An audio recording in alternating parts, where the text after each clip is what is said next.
number 10 on our list, the Red Hood from Batman the Brave and the Bold. In the episode Deep Cover for Batman, this version of the Joker exists on Earth 23 and sports, well, a red hood.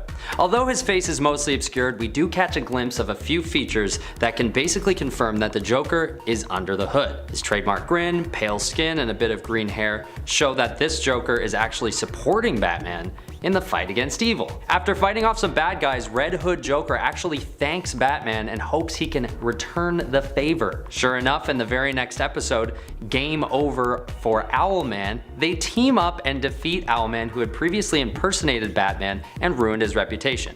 This instance with the Red Hood proves that if Batman and the Joker could find a common enemy, they might be able to keep fighting crime together and maybe even bring the Joker out of his insanity. But we all know that this isn't always the case with the Joker, just in this list. Okay, 9th on our list goes to John Doe Joker from Batman the Telltale series. In this storyline, Batman is actually committed to Arkham Asylum after being drugged and influenced to attack Oswald Cobblepot. There, he runs into a couple pretty bad prison inmates who you can bet were imprisoned by Batman himself. So, who saves him from this encounter? A sympathetic, insecure version of Joker known as John Doe. What's cool about this Joker is that since he's appearing in a Telltale series, you get to control if this version of the Joker stays good or not. As we all know, most interpretations of the Joker show an outcast who feels slighted or abandoned in some way by society. So in this storyline, this Joker, although initially good, can go dark real fast if you choose to treat him poorly. If you choose to treat him like a friend and trust him throughout the game,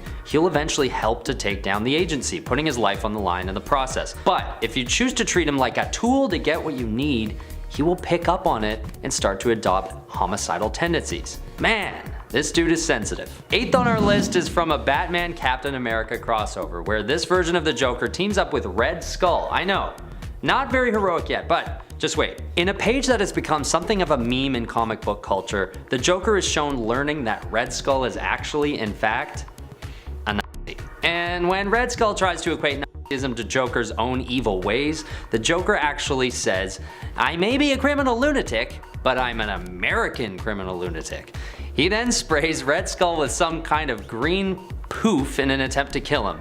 Later in the comic, the Joker actively seeks out to kill Red Skull, stating that he's actually planning on helping Batman put him in a cell for the rest of his life. So yeah, although this heroic version of Joker isn't necessarily an alternate version of the supervillain, he is an iteration of the Joker that draws a line in the sand on his own limits to what is too evil, even for the crazed clown prince himself. Okay, 7th on our list goes to the Joker's Wild Jokers. Yes, that's plural. For those of you who aren't already familiar with Tangent Comics' Joker's Wild, this storyline features a modern version of reporter Lori Lamaris, who fights crime with her two other Joker teammates, student Mary Marvel and entrepreneur Christy Xanadu. These three Jokers are up against a big foe in this storyline on Earth 9, facing off against an evil tyrant Superman. So yes, these versions of the Joker are actively seeking out evil and fighting against it. Although it doesn't turn out so well when the tyrant Superman ends up torturing and eventually killing Mary. Christie's whereabouts remain unknown and Lori's imprisoned for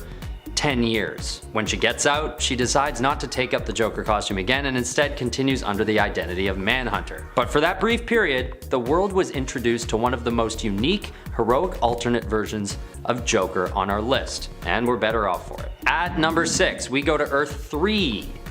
First appearing in countdown number 32, Jackie, a struggling stand-up comedian, eventually assumes the title of the Jokester and becomes known as something of a hero to Gotham. Much like other versions of Joker, Jackie has been bullied his whole life and is getting sick of it. So when Jackie witnesses Owlman kill the owner of the Last Laugh comedy club, he decides enough is enough. With Harley Quinn as his manager, he changes his act to focus on ridiculing Owlman. By doing this, he becomes a kind of hero to Gotham, which had also become kind of tired of Owlman's tyranny. But only when Harley Quinn is killed and Jackie's mouth is sliced open in the classic Joker way, he assumes the identity of the Jokester. Jackie, aka the Jokester, although having lost all of his sanity, still dedicates his life to ridiculing and humiliating Owlman. Owlman is a pretty brutish vigilante assuming a role on Earth 3 as a supervillain, so the Jokester's efforts are absolutely known as being heroic. And that's why he belongs on our list. Okay, number 5. This is a weird one.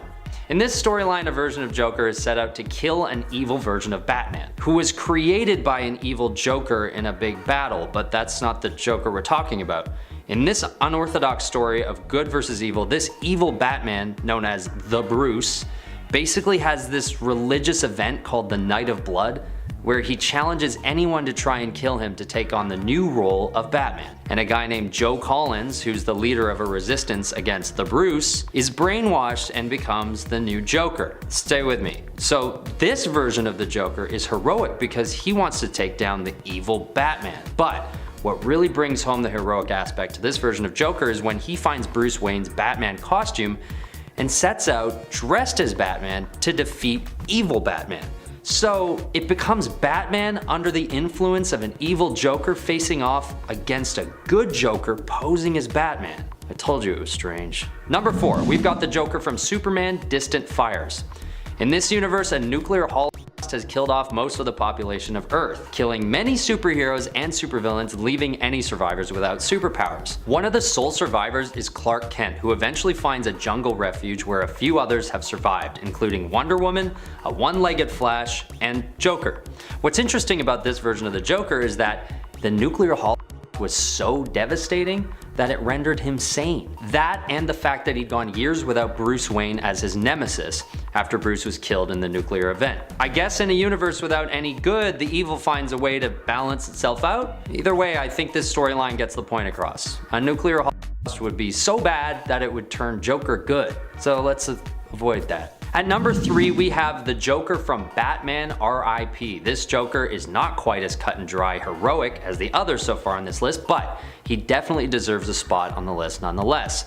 With the threat of criminal organization the Black Glove looming, the Joker and Batman have a private meeting where the Joker actually warns Batman of the Black Glove's intentions of killing Wayne. What makes this Joker heroic isn't that he's no longer a threat to Batman, but instead that he finds himself with a common enemy to Bruce Wayne. When a member of the Black Glove approaches the Joker to join them, he decides to kill them instead. And not only this, but he places a bet in that moment that Batman will actually rise up and destroy the criminal organization. Although after this, Joker is sort of back to his usual shenanigans as a side threat in this storyline. But for that time being, he was actually helping Batman. Alright, we're almost there. At number 2, we've got another one of these situations where Batman and Joker find themselves with a common enemy, the Batman Who Laughs. Sort of a self-explanatory name, really.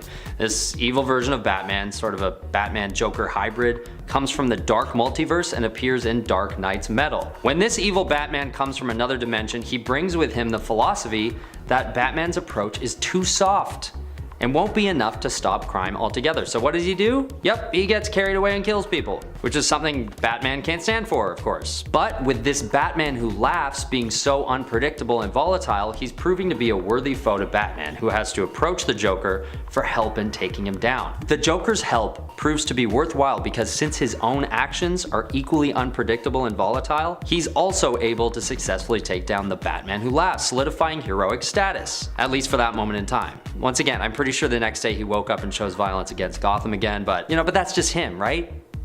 Unpredictable. Okay, finally, number 1. The spot at the top of our list goes to the Joker from White Knight. Known as Jack Napier in this storyline, this version of the Joker belongs at the top of our list because he has fully gained sanity and reformed into a functioning part of society. What caused this is suggested to have been a controversial run-in with Batman, who beats the Joker up so badly that witnesses start to think Batman might have gone too far. On top of beating him up, he also force feeds him a full bottle of pills that the Joker had pulled out himself. Gotham becomes divided on whether or not Batman had acted out of character, and after Jack Napier recovers from his injuries, his intellect is at an all-time high, and it appears as though he's completely changed for the better, possibly because of the pills. Jack even goes as far as giving a heroic speech saying Gotham deserves more than the Joker, and makes moves to actually indict the Gotham police force for conspiring with Batman, someone Jack now sees as a threat to functioning society.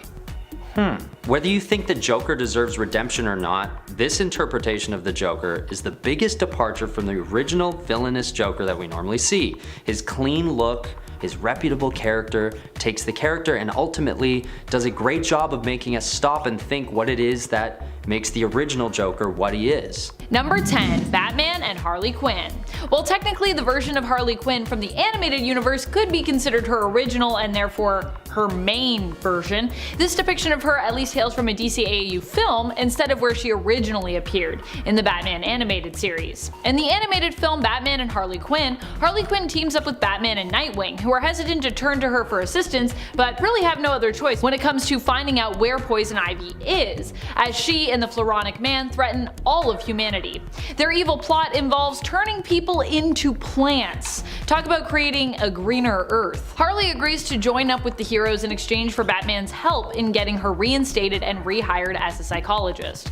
And technically this film, I don't even know if we know it's part of the general animated universe, so it actually could be separate from that continuity as well. I don't think it's ever clarified, but it is an animated film, which is why some people consider it part of that continuity and some people consider it outside of the continuity. Number 9. Harley Quinn the Animated Series. In the Harley Quinn animated series, Harley isn't a saint per se, but she does help to save Gotham when Joker has the city in his grasp, and she also ultimately decides against using parademons to conquer Earth, despite the fact that she is currently crushing the forces of New Gotham and could probably have stood a chance to not just kill Jim Gordon, but also take over the whole planet with her parademon army at the behest of Darkseid, if she was feeling like it. And even though she had been considered worthy of joining Darkseid and conquering Earth in his name. Granted, this was also because Poison Ivy stopped her, but hey, you know, maybe in this reality it's these two women together to bring out the good in one another. Maybe that's also why they make a great romantic couple. Of course, Harley does still classify herself as a villain in this reality and aims to be an even bigger, badder one than her ex the Joker initially, but I inevitably think Harley Quinn still skews more reluctant hero or anti-hero in this universe, even if she might not label herself as such. Even if she's kind of in denial about it, I still see this Harley as a more heroic than villainous version overall. A little bit of chaotic hero, basically. Chaotic good, that's Harley Quinn. And friends, before we move on to this next spot, if you are loving this list and you want more Harley Quinn alternate lists, or you just want more heroic alternate versions of villains lists, which sure we could do a few more of those, be sure to let us know by giving this video a thumbs up. Number 8. Black Label Harley Quinn and the Birds of Prey. In the DC Black Label limited series Harley Quinn and the Birds of Prey, Harley is out for revenge after her and the gang of Harleys Coney Island home, the Dreamin' Seaman, is burned to the ground when Big Tony forgets to keep up payments to their criminal mortgage lenders. Harley is headed back into downtown to try and deliver some payback, but also has to dodge the Birds of Prey and Officer Renee Montoya, who are working together to prevent her return for her own safety. And the Joker, who would very much like to endanger his ex, Harley Quinn's safety. In the process, Harley Quinn helps the GCPD to apprehend the Joker, manages to steal all his and other criminal stolen loot that is in his care, and hands it over to the police, which I'd say are some pretty heroic actions, even though they weren't really the main focus of Harley's visit per se. Well, this is a story that could fit in with Harley's main continuity narrative, and which I think some people have attributed to that narrative, at least during a certain time in her life, maybe a little few years ago maybe. I usually assume most of Black Label comics are kind of out of continuity, and therefore kind of like Elseworld tales that exist in their own pocket universes. So for me at least, this is an alternate tale. Number 7. Old Lady Harley. Old Lady Harley is a version who exists in a DC alternate future created to parody Marvel's Old Man Logan universe. Here, Harley Quinn as an old lady ends up leaving NYC, but is dragged back to it years later by Red Tool. Tool brings her back to her old pal Tony, who has had her brought back because, well, they need her help. Brainiac 5 attacked the Earth a while ago, creating this kind of apocalyptic wasteland that we're in. However, the gang of Harleys were able to fend him off. Shortly afterward, though, they turned on one another, vying for ownership over NYC and dividing up into the gangs of Harleys, who divided up rulership of New York between them. It has finally come down to this final battle, where the winner takes all, and to avoid things getting messy, Harley has been called in to put a stop to this fight, save the Harleys from each other, and win the benevolent rulership of NYC, because obviously Harley would be the best person to rule it. Harley succeeds, of course, and uploads a copy of her consciousness to Cy's old cyborg head, since he himself is dead and not really using it anymore. Using that tech, she's able to guide the Harleys and protect New York, even when she isn't there, freeing her up physically to get the hell out of Dodge and continue on her own adventures. Number 6. DCEU. In the DC Extended Universe, their cinematic universe, we are introduced to a version of Harley Quinn played by Margot Robbie. While Harley definitely has a bad side here, she is also a villain with redeeming qualities. She is smart, capable, strong, and generally she's pretty lucky. The problem mainly with Harley in this universe, as we learn in David Ayer's Suicide Squad, is her attachment to the Joker. And we see that when she finds herself free of him, she ends up on a more reluctant path that leans more towards anti-hero than just straight up villain. Sure, Harley is still at times selfish, but it's clear that she cares about the general well-being of those who, like her, struggle to find a place to belong. In Harley Quinn and the Birds of Prey, she ends up uniting the powerful heroic group of women known as the Birds of Prey, and turning the DCEU version of thief Cassandra Cain into her own young protege after saving her life, or helping to save her life at least. She fights to defeat the baddies and help save the day, and then she goes on to prove just how noble she can be once again in James Gunn's The Suicide Squad. Number 5. Future State. One of the more recent alternate versions of Harley Quinn comes from the Future State reality, which might in ways end up partly our DC main continuity future, but will also likely diverge in enough ways that it'll be considered different. So now this is kind of an alternate reality. Even though before we were promised this would be the main reality. Lies! Lies! I mean, we already know that it's going to be different in the world of Batman, especially because of how the Bat-centric Fear State event went down. In regards to Harley Quinn from Future State, here we see Harley acting more as a hero, who is forced to team up with the Magistrate and Jonathan Crane, formerly the Scarecrow, to help them capture some of Gotham's most deadly and brutal criminals and serial killers. And I gotta say, Harley Quinn's pretty good at it actually. She crushes it. Number 4. Criminal Sanity. In Criminal Sanity, Dr. Harleen Quinzel starts out as a psychiatrist who is forever changed when the Joker murdered her roommate. Stealing her medical books in the process, he used the knowledge within to become, as he saw it, an artistic serial killer, tormenting his victims with what he had learned. Harleen herself became focused and obsessed on catching the Joker. She ends up joining up with the GCPD, but inevitably leaves when she feels that they are incapable of catching and stopping the Joker permanently, choosing to strike out on her own instead in order to do so. Although, that'll probably be in a part 2 to this story. Kinda ends open-ended, hoping we get more of this. While she definitely does have a darker side in this comic and in this continuity, she ultimately is working to catch the killer known as the Joker instead of joining him. So I think we can definitely consider her to be a hero, even though she's kind of obsessive. Number 3. Prime Earth. Since the Batman animated series version of Harley Quinn is technically the original, Prime Earth Harley Quinn, oddly enough, kinda counts as an alternate. This version of Harley is currently an ally of the Bat family and operates more as a vigilante in Gotham than a criminal. Currently, this is probably the most heroic version we have seen of Harley Quinn in the main continuity of the comics. Harley operates almost as a Batman sidekick following the events of Joker War, and even during that event, if it wasn't for Harley, Batman actually might not be alive today. Harley was the one to help Bats after he was infected with Punchline's special brew of Joker venom, which made him quite sick and caused him to severely hallucinate, struggling to discern reality from deranged fantasy. If anything, Gotham would at least be in a lot of trouble if Harley hadn't helped him. I feel like Batman might still be tripping out. Number 2. White Knight. In the White Knight reality, Harley Quinn has become a straight up hero. Here we see Harley Quinn become the sidekick and one true love of Jack Napier, who suffers from a sort of dissociative identity disorder where he also becomes and lives with the persona known as the Joker. Eventually, Harley leaves Jack, but when he gets the help that he needs and is able to escape his Joker side, the two actually come back together. Batman in essence becomes the antagonist of this story, having gone too far when it comes to his mission to put a stop to crime. And it is Jack and Harley who are forced to do something to put a stop to Batman's crusade. In the end, Jack dies, succumbing once more to the darkness of his Joker persona.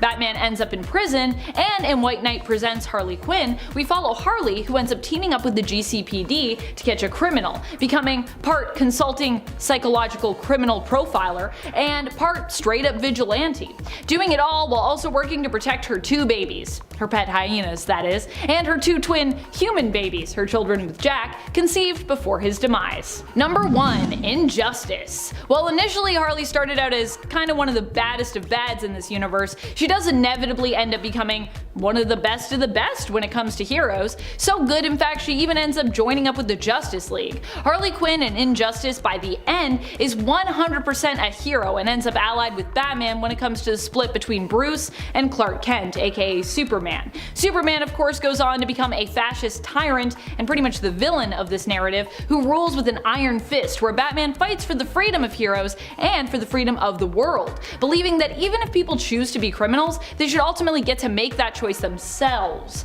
Harley too agrees, believing that people should be given the choice to choose, and like in her case, believes they should also be given the opportunity to possibly change. Because, you know, Harley used to be a criminal, and now she's more of a hero. Number 10, we have Magneto from Earth 9997, or Earth X. In this arc, the governments of the world enlist Sentinels to round up all the mutants they could find and put them into quarantine camps. This angers Magneto, who sees mutants as his brothers, and he knows he can't just fight against the Sentinels there and then because they're immune to his powers. So, instead, he tricks them into following him to the Savage Land, where he knows the air was thick with iron, meaning he could manipulate it to defeat the Sentinels. So with that plan in effect, Magneto uses this advantage to construct Sentinel City with the help of the robots, and has his former lackey Toad endowed as an honored citizen, which is pretty nice of him as well, if I do say so. Down the line, when Absorbing Man tries to absorb the entire island of Manhattan, Magneto unleashes an all-out assault using his Sentinel army to defend New York. He fails, but at least he tried. So saving his entire race, trying to save New York, and being nice to Toad, I think it's fair to say that this version of Magneto acted heroically with some pretty dang good intentions. Number 9 on our list comes from the Secret Wars storyline, where the X-Men turn to Magneto as an ally to help defeat the Beyonder. In this reality, there is a common enemy for superheroes and Magneto to face together. This isn't done without some friction though, as the good guys still hold things against him. In fact,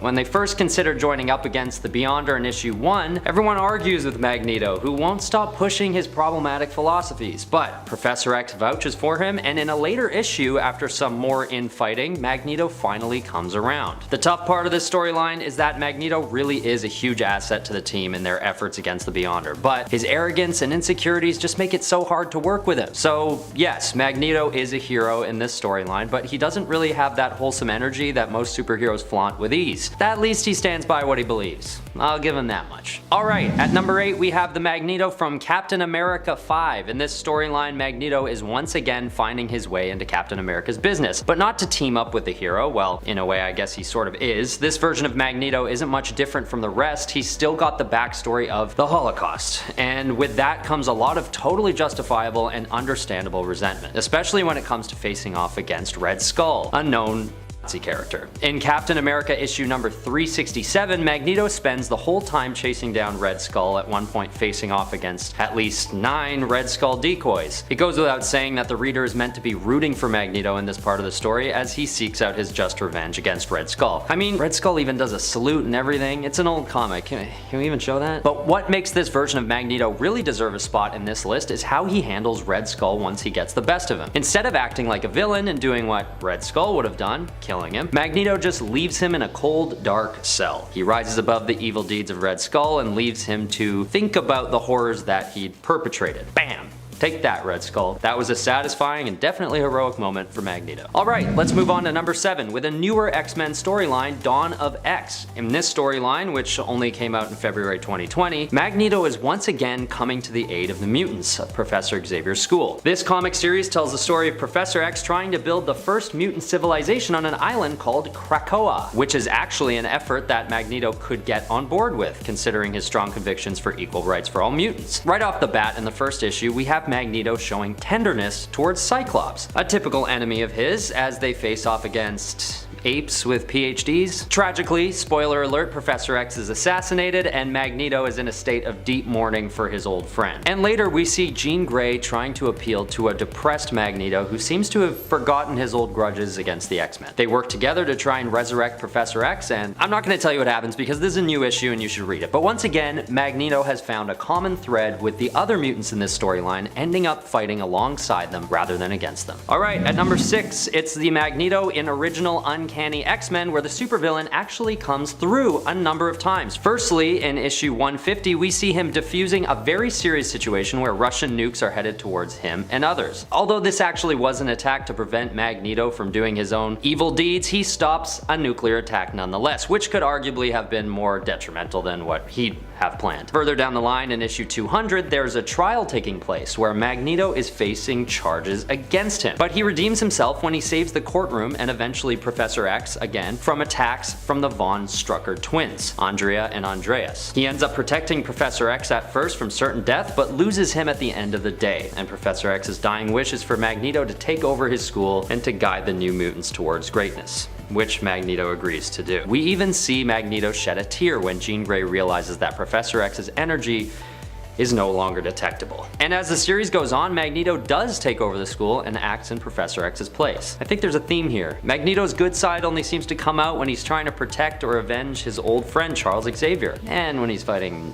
Nazis. Okay, at number 5, we have pre-radicalized Magneto from issue 161 of Uncanny X-Men. In a set of flashbacks, Professor X brings us back 20 years to when he was introduced to Magnus, aka Magneto. This version of Magneto appears to be caring and not yet troubled by his twisted philosophies that later dictate his questionable actions. In this flashback, which takes place near the end of World War II, we see Professor X and Magnus trying to rehabilitate a young woman who had once been a prisoner in Dachau, infiltrating her mind and trying to free her from a catatonic state. This effort seems to be one of good nature on the part of Magneto and shows an alternate version of him that is protective and concerned. He saves Charles and the young girl from a cave, collapsing it on Baron von Strucker and levitating them to safety. Of course, this is soon muddled up by a conversation that he had with Professor X regarding philosophies of mutants and where they inevitably disagree. They end up arguing and Magneto flies away with a bunch of gold they just found together. Well, you know, it was nice while it lasted, right? Okay, at number 4 we have Magneto from X-Men Legacy. We find ourselves in a world where mutant kind is at risk of extinction. An army of Sentinels have made it their duty to exterminate all mutants, another common enemy that Magneto and the X-Men decide to face together. In issue number 237, Magneto is depicted without his typical costume and super jacked, facing off against a convoy of Sentinels sent to finish off the last remaining mutants. He fends them off the best he can, protecting Cable and a young new mutant, Hope, classic, who is just that to the mutant cause, the only hope they had left. You see what they did there? Anyway, in this epic confrontation with the Sentinel horde, Magneto gets a one-up on them when he reveals that the asteroid they're fighting on had been built by himself, and it had been built out of, you guessed it, iron. So he pulls up some big nasty spikes from the ground and takes out a handful of them all at once. That's right, an absolutely jacked, zaddy Magneto holding the final frontier before the extinction of all of mutant kind, using his final shreds of energy left to do something so heroic, it arguably changed the outcome of this whole storyline, for the greater good. Alright, number 3, we've got the Magneto from Earth 2149. For those of you who don't know already, they did us the absolute service of creating a series where Marvel superheroes and villains alike face off against zombies. And not only that, but superpowered zombies. Yes, the infection only affected those with superpowers, who quickly overpowered the non-superpowered population, humans, but one of the biggest forces defending against the zombie horde is none other than Magneto, who takes his last stand, cutting the zombies off from other dimensions. But when this Magneto really starts looking like a hero is when the battle ensues between him and the zombies. This is heroic because although he's still facing off against the good guys, they're not really the good guys. They just sort of look like them. Unfortunately, this doesn't last long before Magneto's hubris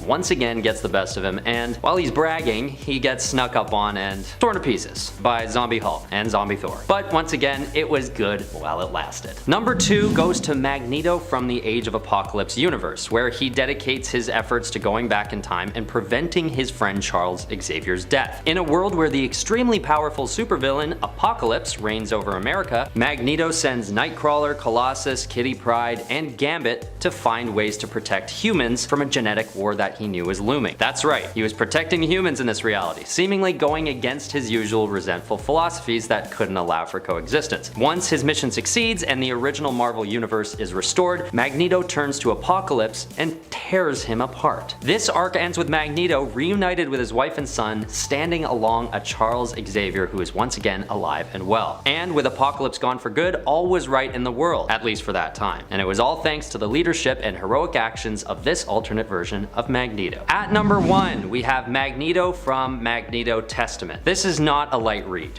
This isn't a story of Magneto coming to the aid of the Fantastic Four or the Avengers. In this story, we learn about Magneto's origin, which we all know began during World War II. He was a young Jewish boy named Max Eisenhardt, trying to survive in a world where dangers exceeded even the worst supervillains in any comic book. He does everything he can to survive, all the while trying to protect Magda, the girl he loves. He makes deals with the guards to keep her safe, all the while supporting an uprising that eventually frees he and Magda from their captivity. This version of Magneto belongs at number 1 because our sympathies for this younger version of the supervillain extend beyond the world of comic books and into real life. This young Magneto heroically traverses the horrors of those times, capping off one of the most captivating and impactful origin stories out of any comic book series to date. Starting at number 10, we've got Loki from Thor and Loki Double Trouble. This one isn't quite a standalone heroic character. He's still a trickster, but he has joined up with his brother Thor to reach common goals alongside him, something we're not really used to seeing with Loki. Usually,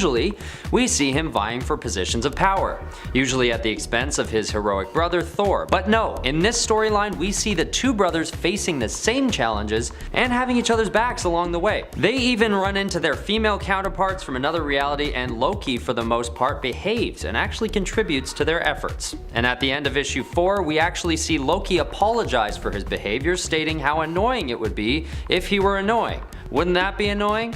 Not so heroic in comparison to the heroes we're used to, but in comparison to the Loki we're used to, this toned down, self-aware Loki is definitely a breath of fresh air and belongs on this list. At number 9, we have the MCU Loki, who I'm sure you all know best, which I would argue is at times a heroic version of Loki. Compared to his usual scheming, evil self, the MCU Loki has some moments of heroism, like in Thor: The Dark World when he saves Jane Foster from a black hole.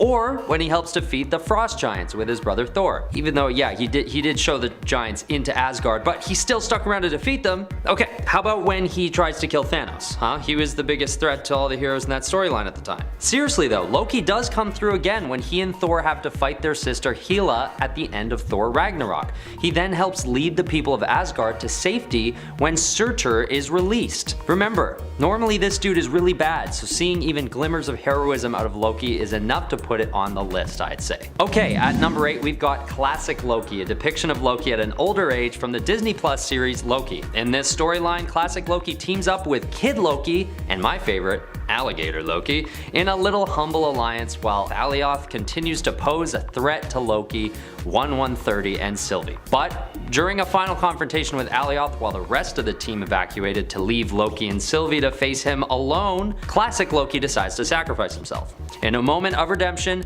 this older version of Loki creates a full-sized fake replica of Asgard, which distracts Alioth. This leaves Loki, 1/130 and Sylvie to enchant the evil being, while Classic Loki is himself swallowed up and killed by the monstrosity. Perhaps in his older age, Loki was able to take a step out of his typically self-serving tendencies and do something pretty heroic for the good of others. And number 7, we've got Sylvie Laufeydaughter, a female variant of Loki.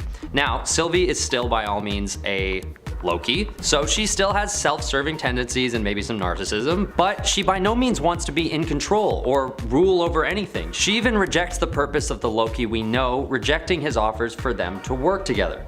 She's only concerned about one thing: revenge. To her, the Time Variance Authority Agency is bad because they took everything away from her when she was a child, and now her one goal is to make them pay. So, once again, we're left with a version of Loki that may be driven by some of the wrong motivations like narcissism, anger, hatred, but I think her motives are justified and understandable. She just wants her life to be normal, as it was when she was a kid, which is something a lot of us can relate to. So in the grand scheme of Loki's usual messy motives, this is definitely a heroic version of the god of mischief. I mean, who doesn't love a good revenge story? At number 6, we have Loki Laufeyson from Earth 22260. This reality is basically the same as the typical story from Earth 616, our Earth, except Odin is killed by Laufey in the final battle. On Earth 22260, Loki is a kind soul who has a very healthy perspective towards his brother Thor, whether or not Thor sees things the same. After Odin is killed by Laufey, Thor is kidnapped, leaving this alternate version of Loki to use his influence to help defeat his biological father, Laufey. He befriends another prisoner named Freya, who ends up leaving the planet with him to try to rebuild on Asgard. But they're found out and a big battle ensues. In this battle, Loki actually kills Laufey, ending his reign of terror for good, and then escapes back to Earth. There he starts a new life with the Vikings of Scandinavia and tells a fake story of his past. Alright, at number 5 we've got Loki Sorcerer Supreme. I know what you're thinking, this dude is a huge antagonist to Doctor Strange. What about him is heroic? Well, his motivations first of all are to protect Earth.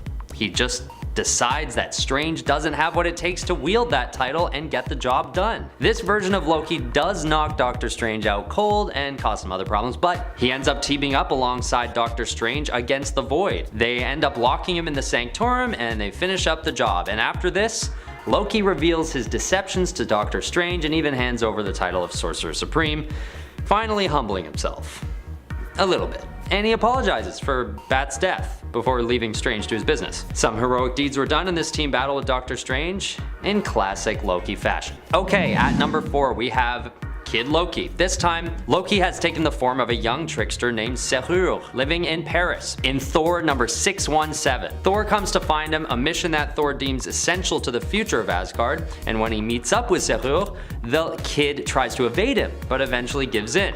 And the memories start flooding in. All those times when Loki turned on everyone, made things worse, got people killed with his trickery. All these memories had made their way into this poor kid's dreams. But dreams they were not, as he begins to age rapidly back into an older version of himself. But it isn't entirely his original self, but a version of him with a calmer, more sensitive demeanor. And what a day this kid had, because also by the time they reunite with the other allies of Asgard, Loki is now pretty much a full-grown man, and Thor endows him with the position of King of Asgard. Not everyone is psyched about this decision though, given Loki's traitorous past. Even Odin loses it on him, but Thor knows that his brother has changed, and he seems to be right, because Loki really comes through in their first skirmish, fighting for the glory of Asgard, battle cries and all. At number 3 we have Loki from the original Sin series. This version of Loki, much like the others on this list, is still antagonistic in many ways, but redemption can be found in even the simplest of heroic deeds. Although a future version of Loki is sitting somewhere in his usual smug mood, overseeing the events unfolding in this story,